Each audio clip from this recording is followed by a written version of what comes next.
അടുത്ത organisms and populations എന്ന് പറയുന്ന എക്കോളജിയെ ബേസ് ചെയ്തുള്ളൊരു ചാപ്റ്ററാണ്. നമുക്ക് 2 ചാപ്റ്ററാണ് എക്കോളജിയെ ബേസ് നമുക്ക് പഠിക്കാനുള്ളത്. അതിനകത്തിൽ ഓർഗാനിസംസ് ആൻഡ് പോപ്പുലേഷൻ, ജീവികളും ജീവഗണവും. പോപ്പുലേഷൻ എന്ന് പറയുമ്പോൾ എന്താ, ഒരേ സ്പീഷീസിൽ വരുന്ന ടോട്ടൽ നമ്പർ ഓഫ് ഇൻഡിവിജ്വൽസ്, അതിനെയാണ് നമ്മൾ പോപ്പുലേഷൻ എന്നറിയപ്പെടുന്നത്. ഓക്കെ, അപ്പം ഈ ചാപ്റ്ററിനകത്ത് നമ്മൾ ഇതിനകത്ത് കുറച്ച് പോർഷൻ എന്ന് പറഞ്ഞു കഴിഞ്ഞാൽ ഡിലേറ്റ് ചെയ്തിട്ടുണ്ട്. വളരെ കുറച്ച് മാത്രമേ ഉള്ളൂ ഇതിനകത്ത് നോക്കാനുള്ളത്. അപ്പോൾ ഇതിനകത്ത് ആദ്യം നമ്മൾ ഫോക്കസ് ചെയ്യേണ്ട ഇമ്പോർട്ടൻ്റ് ആയിട്ടുള്ള ടോപ്പിക്സ് എന്ന് പറഞ്ഞാൽ പോപ്പുലേഷൻ. ആദ്യം തന്നെ പോപ്പുലേഷൻ എട്രിബ്യൂട്ട്സ്.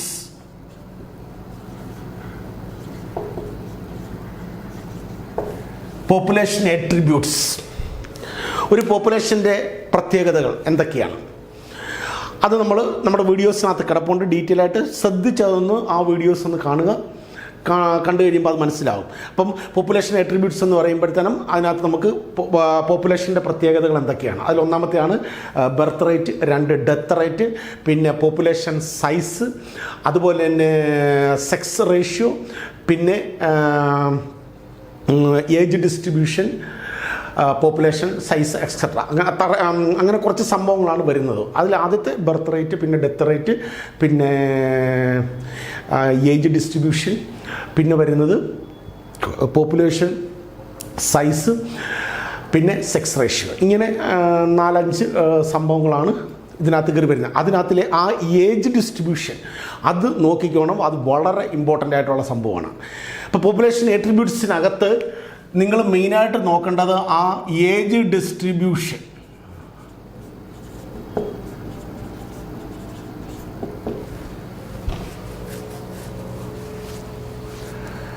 കണ്ടോ, ഏജ് ഡിസ്ട്രിബ്യൂഷൻ നമ്മൾ വീണ്ടും എത്രയായിട്ട് തിരിക്കും, 3ആയിട്ട് തിരിക്കുന്നുണ്ട്.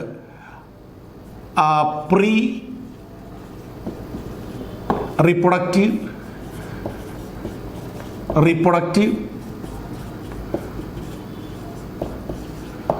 പോസ്റ്റ് റീപ്രൊഡക്റ്റീവ് എന്നിങ്ങനെ. അപ്പോൾ പോപ്പുലേഷൻ എട്രിബ്യൂട്ട്സിനകത്ത് മെയിനായിട്ട് നിങ്ങൾ ഫോക്കസ് ചെയ്യേണ്ട ആ ഏജ് ഡിസ്ട്രിബ്യൂഷനാണ് നോക്കേണ്ടത്. ഒരു പോപ്പുലേഷനകത്ത് കാണപ്പെടുന്ന ഇൻഡിവിജ്വൽസിൻ്റെ ഏജ് ഡിസ്ട്രിബ്യൂഷനെ 3 കാറ്റഗറിയിലാണ് തിരിക്കുന്നത്. Pre reproductive, post reproductive.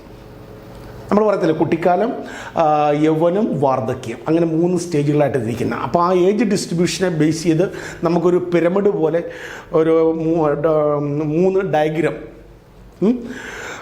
Pyramid പോലത്തെ 3 ഡയഗ്രം തന്നിട്ടുണ്ട്. അതിനെ റിലേറ്റ് ചെയ്ത് ക്വസ്റ്റ്യൻസ് കയറി, ആ ഡയഗ്രം തന്നിട്ട് അതിനെ റിലേറ്റ് ചെയ്ത് ക്വസ്റ്റ്യൻസ് കയറി വരും. അപ്പോൾ ആ ഏജ് ഡിസ്ട്രിബ്യൂഷൻ മെയിനായിട്ടൊന്ന് ഫോക്കസ് ചെയ്യണം. ഓക്കെ, അത് നമ്മുടെ വീഡിയോസിനകത്ത് കിടപ്പുണ്ട്. അത് നമ്മൾ നോക്കിയാൽ മതി, ജസ്റ്റ് അത് മനസ്സിലാവും. ഓക്കെ, ഇനി ഇതിനകത്ത് നോക്കേണ്ടത് അടുത്ത ഇമ്പോർട്ടൻ്റ് ആയിട്ടുള്ള ടോപ്പിക്കാണ് പോപ്പുലേഷൻ ഡെൻസിറ്റി. ഒരു പോപ്പുലേഷനകത്ത് കാണപ്പെടുന്ന പോപ്പുലേഷൻ ഡെൻസിറ്റി എന്ന് പറഞ്ഞു കഴിഞ്ഞാൽ പോപ്പുലേഷനകത്തുള്ള ഇൻഡിവിജ്വൽസിൻ്റെ നമ്പർ, ടോട്ടൽ നമ്പർ എടുക്കുന്നതിനാണ് പോപ്പുലേഷൻ ഡെൻസിറ്റി എന്നറിയപ്പെടുന്നത്. ഓക്കെ, അപ്പോൾ ഈ പോപ്പുലേഷൻ ഡെൻസിറ്റിക്ക് ഫ്ലക്ച്വേഷൻ ഉണ്ടാകുന്നത് ഏതൊക്കെ രീതിയിലാണ്, അതിനെ ബേസ് ചെയ്ത് ക്വസ്റ്റ്യൻ കയറി വരുന്നതാണ്. അപ്പോൾ പോപ്പുലേഷൻ ഡെൻസിറ്റിക്ക് ഫ്ലക്ച്വേഷൻ, മാറ്റം സംഭവിക്കുന്നത് ഏതൊക്കെ പ്രോസസ്സുകൾ നടക്കുമ്പോഴാണ്. 1 ബർത്ത് റേറ്റ് കൂടുമ്പോൾ, 2 ഡെത്ത് റേറ്റ്, പിന്നെ ഇമിഗ്രേഷൻ, എമിഗ്രേഷൻ, അല്ലേ? ഈ 4 പ്രോസസ്സുകൾ നടക്കുമ്പോഴാണ് എന്ത് ചെയ്യുന്നത്, പോപ്പുലേഷൻ ഡെൻസിറ്റിക്ക് ഫ്ലക്ച്വേഷൻ ഉണ്ടാകുന്നത്. അപ്പോൾ ഇതിനെ ബേസ് ചെയ്തൊരു ഡയഗ്രം നമ്മുടെ ടെസ്റ്റിനകത്ത് കിടപ്പുണ്ട്. അത് നമ്മുടെ വീഡിയോസിനകത്തുമുണ്ട്. അതൊന്ന് മനസ്സിലാക്കണം. അപ്പോൾ ആ ഡയഗ്രത്തിൻ്റെ നമ്മളിങ്ങനെ birth rate, death rate, birth റേറ്റിന് പറഞ്ഞ മറ്റൊരു പേരാണ് നെറ്റാലിറ്റി, ഡെത്ത് റേറ്റിന് മോർട്ടാലിറ്റി, പിന്നെ എമിഗ്രേഷൻ. ആ ഒരു ചാർട്ട് പോലെ നമുക്ക് കിടപ്പുണ്ട് നമ്മുടെ ടെസ്റ്റിനകത്ത്. ആ പടം അതുപോലെ തന്നിട്ട് അവിടെ ഫില്ല് ചെയ്യേണ്ട എന്തൊക്കെയാണ്, emigration, birth rate, death rate, അവിടെ ഫില്ല് ചെയ്യേണ്ട ഏതൊക്കെയാണ് നമുക്ക് ഡാഷ് ഇട്ട് തരും. അപ്പോൾ ആ ക്വസ്റ്റ്യൻ ആ ഡയഗ്രം ഒന്ന് നന്നായിട്ട് ഫോക്കസ് ചെയ്യണം. അത് മിക്കപ്പോഴും ഇമ്പോർട്ടൻ്റ് ആയിട്ട് ചോദിക്കുന്ന ഒരു ക്വസ്റ്റ്യനാണ്. അത് ഫില്ല് ചെയ്താൽ മാത്രം മതി, ഫില്ല് ചെയ്താൽ മാത്രം മതി, വേറെ ഒന്നും നമുക്ക് ചെയ്യണ്ട. ഈ immigration, birth rate, death rate, അത്രയാണ്. അപ്പോൾ ഒരു പോപ്പുലേഷൻ ഡെൻസിറ്റിക്ക് ഫ്ലക്ച്വേഷൻ സംഭവിക്കുന്നത് ഈ 4 പ്രോസസ്സുകൾ നടക്കുമ്പോഴാണ്. ഓക്കെ, ഫ്ലക്ച്വേഷൻ ഉണ്ടാവും, മാറ്റമുണ്ട്. അപ്പോൾ ഈ 4 പ്രോസസ്സ് നടക്കുമ്പോഴാണ് പോപ്പുലേഷൻ ഡെൻസിറ്റിക്ക് ഫ്ലക്ച്വേഷൻ ഉണ്ടാകുന്നത്. അപ്പോൾ ഇതിനെ റിലേറ്റ് ചെയ്ത് ഒരു ഇക്വേഷനുണ്ട്. ആ ഇക്വേഷൻ എന്ന് പറയുമ്പോഴത്തേനും നമുക്ക് നമ്മുടെ വീഡിയോസിനകത്ത് ആ ഇക്വേഷനെ കുറിച്ച് ഡീറ്റെയിൽ ആയിട്ട് ഞാൻ എക്സ്പ്ലെയിൻ ചെയ്യുന്നുണ്ട്. അതൊന്ന് നോക്കി ഒന്ന് മനസ്സിലാക്കി ആ ഇക്വേഷൻ ഒന്ന് ജസ്റ്റ് ഒന്ന് ഓർമ്മ വെച്ചോണം. അത് പരീക്ഷയ്ക്ക് ചോദിച്ചിട്ടുള്ളതാണ്. അപ്പോൾ ആ ഇക്വേഷൻ എന്ന് പറഞ്ഞു കഴിഞ്ഞാൽ Nt+1 = Nd പിന്നെ birth plus immigration minus death plus emigration, അങ്ങനെ ഒരു ഇക്വേഷൻ നമുക്ക് തന്നിട്ടുണ്ട്. നമ്മുടെ വീഡിയോസിനകത്ത് നമ്മൾ നോക്കിക്കഴിഞ്ഞാൽ ആ ഇക്വേഷൻ ഒന്ന് കാണാൻ പഠിച്ചു വെച്ചോണം. അത് മാത്രമായിട്ട് പരീക്ഷയ്ക്ക് ചോദിക്കുന്നതാണ്. പോപ്പുലേഷൻ ഡെൻസിറ്റിക്ക് ഫ്ലക്ച്വേഷൻ ഉണ്ടാകുന്നു 4 പ്രോസസ്സുകൾ നടക്കുമ്പോൾ അതുമായിട്ട് റിലേറ്റ് ചെയ്ത് വരുന്ന ആ ഇക്വേഷൻ എന്താണെന്നുള്ളത് ഒന്ന് ജസ്റ്റ് ഒന്ന് ഓർമ്മ വെക്കണം. അടുത്ത ഈ ചാപ്റ്ററിനകത്ത് നമ്മൾ അപ്പോൾ ആ ഇക്വേഷൻ ഇമ്പോർട്ടൻ്റ് ആണ്. Population growth curve. അപ്പോൾ പോപ്പുലേഷൻ ഗ്രോത്തിനെ നമ്മൾ രണ്ടായിട്ട് തിരിക്കുന്നുണ്ട്. ഒന്ന് എക്സ്പോണൻഷ്യൽ ഗ്രോത്ത് എന്നും, 2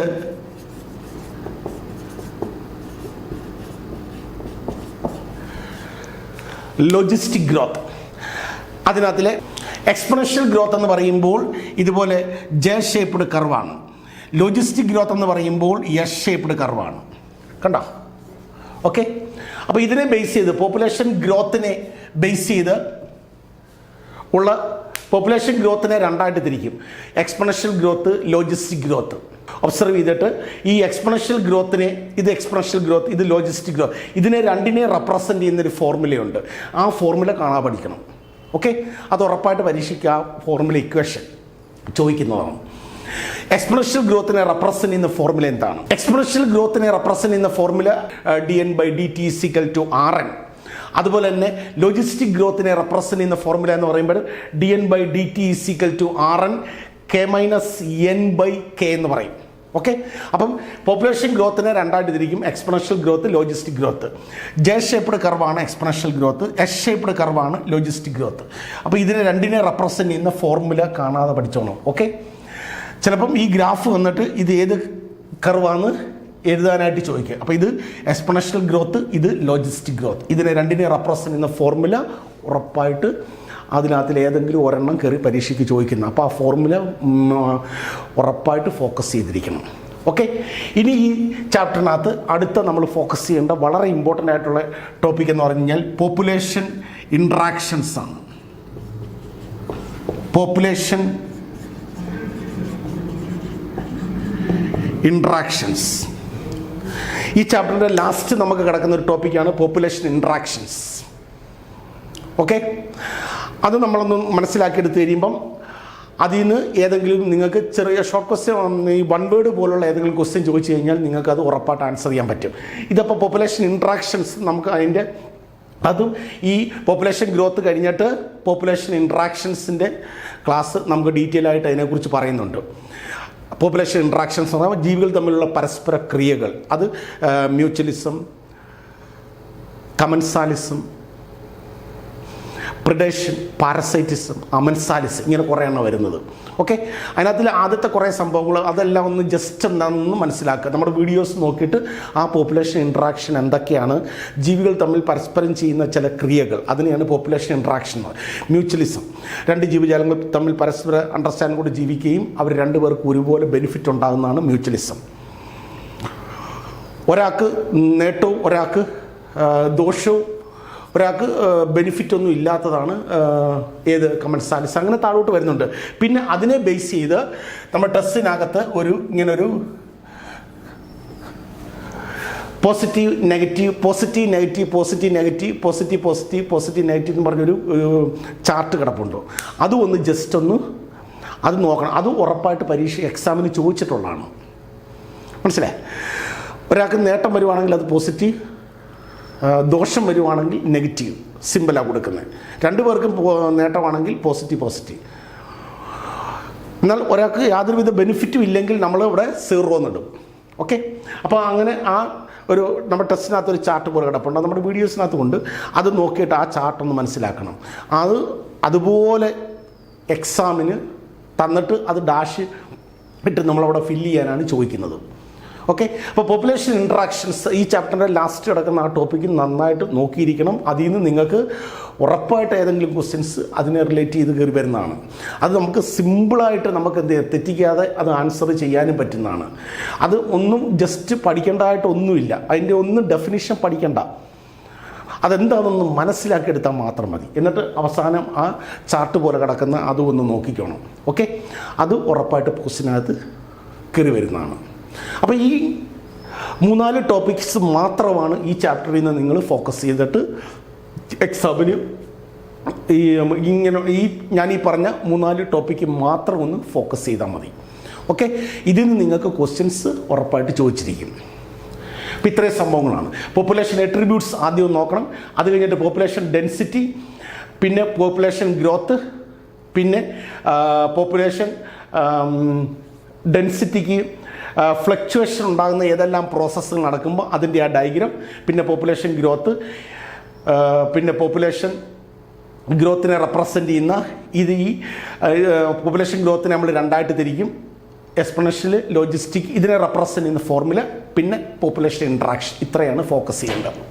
ഓക്കെ, ഇത്രയും കാര്യങ്ങളൊന്ന് ഫോക്കസ് ചെയ്ത് കഴിഞ്ഞാൽ ഇതിൽ നിന്ന് ഏത് ക്വസ്റ്റ്യൻ ചോദിച്ചു കഴിഞ്ഞാലും നിങ്ങൾക്ക് തെറ്റാതെ ആൻസർ ചെയ്യാൻ പറ്റും. ഓക്കെ, ഇത്രയും കാര്യങ്ങളേ ഉള്ളൂ ഈ ചാപ്റ്ററിനകത്ത് നോക്കാനായിട്ട്. ഓക്കെ.